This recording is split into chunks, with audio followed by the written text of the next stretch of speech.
अगर भगवान भूत अधिपति भगवान शंकर का स्मरण कर कर, पंचाक्षर मंत्र का स्मरण कर कर अगर आप पूजन में बैठ रहे हैं, लक्ष्मी पूजन कर रहे हैं, तो ये पक्का है अगर हमसे कुछ त्रुटि हो भी गई तो भगवान भोलेनाथ उसको क्षमा कर देंगे। और माता से निवेदन करना, हे लक्ष्मी मैया, हे विभव लक्ष्मी, हे माता अष्टलक्ष्मी, हे माँ संतान लक्ष्मी, धान्य लक्ष्मी, वैभव लक्ष्मी, प्रतिष्ठा लक्ष्मी, यश लक्ष्मी, कीर्ति लक्ष्मी, आरोग्य लक्ष्मी, संतान लक्ष्मी, हे माँ ऐसी कृपा करिए, आप हमारे घर से रुष्ट होकर ना जाइएगा। ये घर, ये परिवार, ये सब आपका है, सब आपका, ये किसी दूसरे का नहीं। मां पूजन करते समय माता लक्ष्मी से जरूर कहें, मां 4 साल हो गए, 2 साल हो गए, ये 2 वर्ष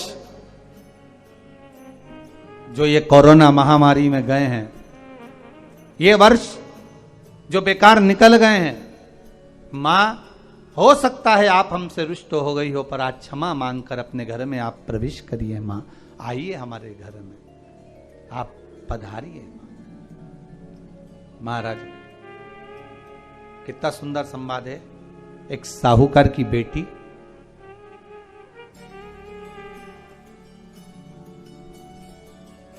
साहूकार की पुत्री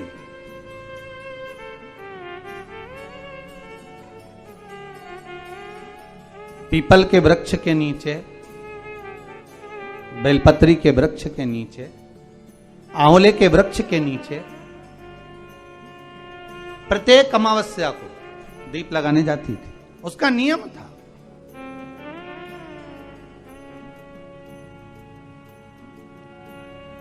साहूकार की पुत्री प्रत्येक अमावस्या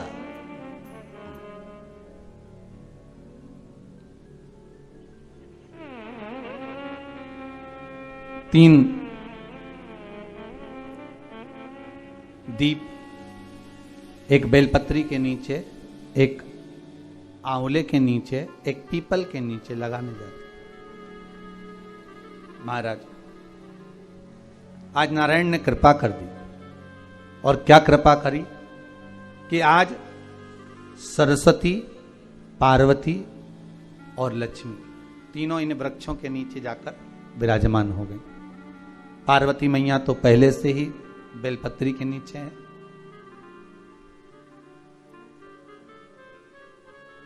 स्वयं सरस्वती मैया, लक्ष्मी मैया आंवले और पीपल के नीचे विराजमान हो गई।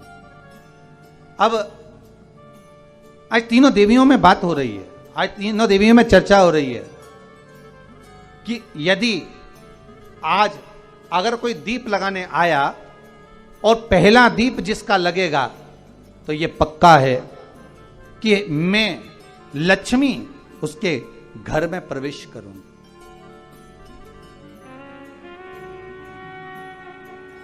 सरस्वती जी बोली, जो पहले बार दीप लगाने के लिए प्रथम में आएगा मैं उससे अपनी सहेली बना लूंगी, उसको अपनी मित्र बना लूंगी। पार्वती जी बोली, जो प्रथम दीप लगाने आएगा, पार्वती जी कहती हैं मैं भगवान शिव से कहकर उनका कल्याण करवा दूंगी। अब ये साहूकार की बेटी, वो साहूकार जो कहने का तो साहूकार था, धन पूर्व में बहुत था, पर अब इसके पास में कुछ भी नहीं बचा था।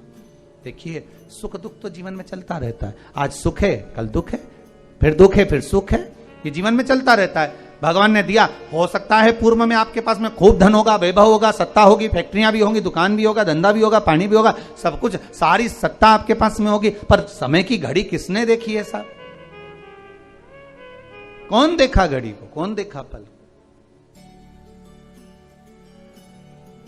इसीलिए कहते हैं ना, बार बार कहते हैं, तेरा पल पल बीता जाए, मुख से जप ले नमः शिवाय, ओम नमः शिवाय, ओम नमः शिवाय। बड़ी मुश्किल से मिलता है। घड़ी पल समय नक्षत्र कब बदल जाए किसको मालूम है? आज साहूकार के जीवन में था साहूकार कहने का, पर धन नहीं था, वैभव नहीं था, सब समाप्त हो गया था, कहीं पैसा चले गया, लग गया। महाराज बेटी ने वही दीप तैयार करे। दीपावली की अमावस्या नहीं थी, पर दूसरी जो अमावस्या थी उस अमावस्या पे उसने दीप लगाया। जैसे दीप लगाया, 3 देवियों ने आवाज लगाई, अरे सखी सुनो तो। साहूकार की बेटी बोली, किसकी आवाज आ रही है? अरे सखी सुनो तो। सखी ने कहा, क्या बात है? आवाज आई, 3 सुंदर स्त्रियां, बड़ी सुंदर युवती बनकर, सुंदर आभूषण वस्त्र पहनकर बैठी हुई थी। एक ही जगह पर तीनों बैठी हुई हैं। इसी को त्रिवेणी कहते हैं महाराज। जो त्रिवेणी का जो वृक्ष होता है उसमें 3, त्रिवेणी का जो वृक्ष होता है उसमें दिए लगाने का बड़ा महत्व होता है, तो इसी को त्रिवेणी कहते हैं। तीनों बैठी हुई थी। अब तीनों बैठी, आवाज लगाया, हम आपको सहेली बनाना चाहते, सखी बनाना चाहते, आप हमारी सहेली बनेंगी?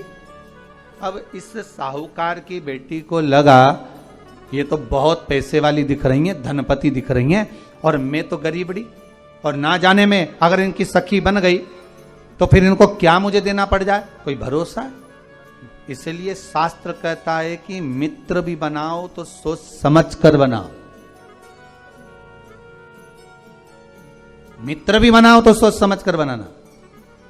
ज्यादा धनपति मित्र बन गया तो मन में आएगा कि जब ये घर आएगा तो इसको घृत का भोजन तो कराना ही पड़ेगा, घी का भोजन तो कराना ही पड़ेगा। इसलिए मित्र भी बने तो ऐसा बने कि जो आपके सम्मुख में हो, उसको धन और वैभव से मतलब ना हो, उसको सत्ता से मतलब ना हो, आप उसको केवल आपसे मतलब, आपकी मित्रता से। साहूकार की बेटी ने कहा, मैं आपको कल बताती हूं, मेरे पिताजी से पूछूंगी मैं आपको मित्र बनाऊं कि ना बनाऊं। ठीक है, चलिए घर पहुंची। पिताजी, मुझे 3 सखियां मिली, एक सरस्वती है, एक पार्वती है और एक लक्ष्मी है। अच्छा, पीपल, आंवला और बेलपत्र तीनों वहां विराजमान। अच्छा, क्या कह रही हैं? सखी बनाना चाहती। पिताजी ने कहा, बन जाओ सखी। सखी बनने में दिक्कत क्या है, बनो। अब दूसरी अमावस्या पे जब वो गई और जाकर उसने कहा कि मैं आपकी सखी बन सकती हूं, तीनों प्रसन्न हो गईं। तो उसमें से एक सखी माता लक्ष्मी ने कहा कि चलो आज तुम हमारे घर चलो, हम तुम्हारा सम्मान करना चाहते हैं। सखी को माता लक्ष्मी अपने घर ले गई। साहूकार की बेटी को जब घर लेकर गई, सुंदर सोने की चौकी, सोने की थाली और सोने के गिलास, पकवान एक से बढ़कर एक माता लक्ष्मी ने जब साहूकार की बेटी के सामने परोसे, इधर माता सरस्वती, इधर माता पार्वती नजदीक में बैठ गईं और साहूकार की बेटी पकवान को पाने लगी।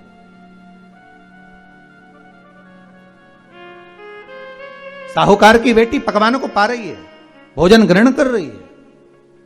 अब भोजन करने के बाद साहूकार की बेटी चली गई।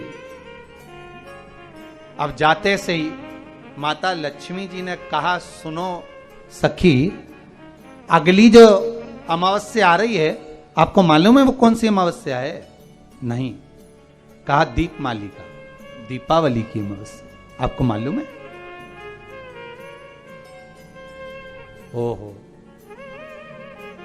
पर एक बात हम आपको कहें। लक्ष्मी जी बोली, एक बात हम आपको कहें। हाँ बोलिए। हम चाहते हैं इस अमावस्या को आप हमारे घर आई हो, अगली अमावस्या को हम आपके घर आना चाहते हैं, क्या आप हमें बुलाएंगी? सखी ने कहा, साहूकार की बेटी बोली, अगर आपका मन है आने का तो आप आओ, मना नहीं है। साहूकार की बेटी हूं मैं। लक्ष्मी जी ने मन में सोचा, ठीक है, तैयारी करो।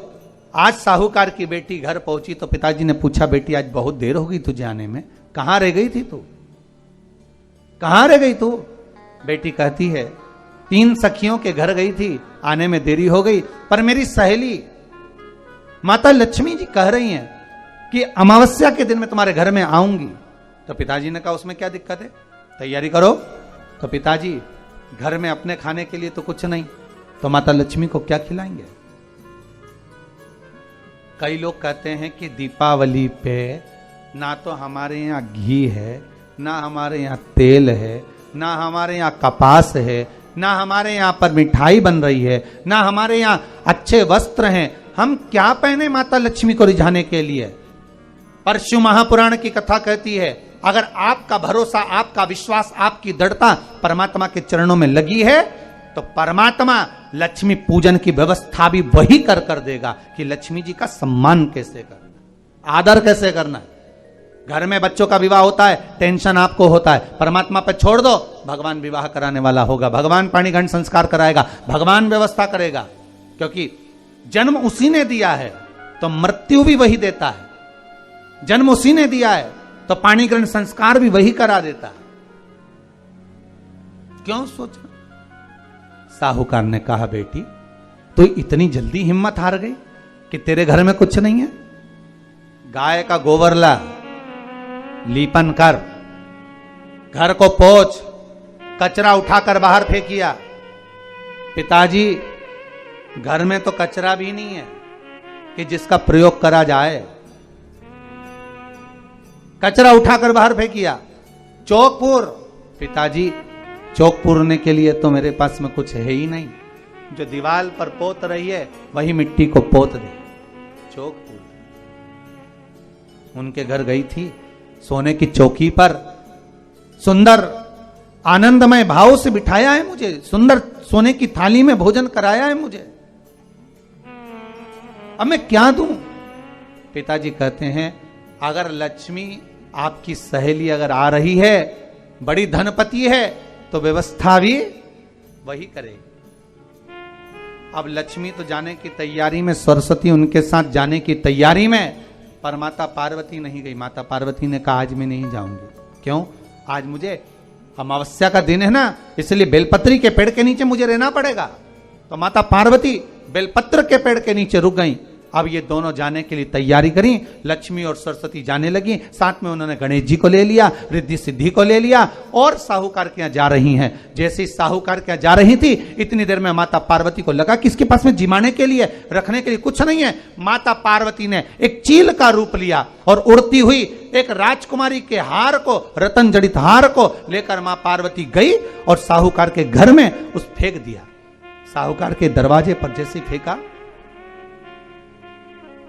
बेटी ने झाड़ू लगाते समय देखा कि कचरा, ये हार कहां से आ गया। पिताजी को दिखाया, अल्लाह में जाऊं, और साहूकार लेकर गया हार को। जो सेठ को दिखाया, महाराज ये हार तो करोड़ों का है, कोई साधारण नहीं। धन मिला, धन मिला तो सबसे पहले जाकर एक सुंदर चौरंग लाया, पाटा लाया, उस पाटे पर सुंदर वस्त्र बिछाया और माता लक्ष्मी के आदर की तैयारी के लिए सुंदर सुंदर घर में पकवान बनने लगे साहब। और सुंदर सुंदर पकवान बने। जैसे ही लक्ष्मी घर में प्रवेश करी, सरस्वती प्रवेश करी, गणेश प्रवेश करे, रिद्धि सिद्धि प्रवेश करी, लक्ष्मी जी ने पहला संबोधन कहा, क्यों सखी, तू तो कह रही थी कि मेरे पास में कुछ भी नहीं, फिर इतना सारा सामग्री कहां से आ गई। सखी कहती है, मेरे पिताजी कहते थे जिसके मंदिर में दिया लगाया है, जिस वृक्ष के नीचे दिया लगा कर आई है, जहां जिस देवता को पूछ कर आई है, विपदा की घड़ी में वही देवता आकर खड़े होते हैं।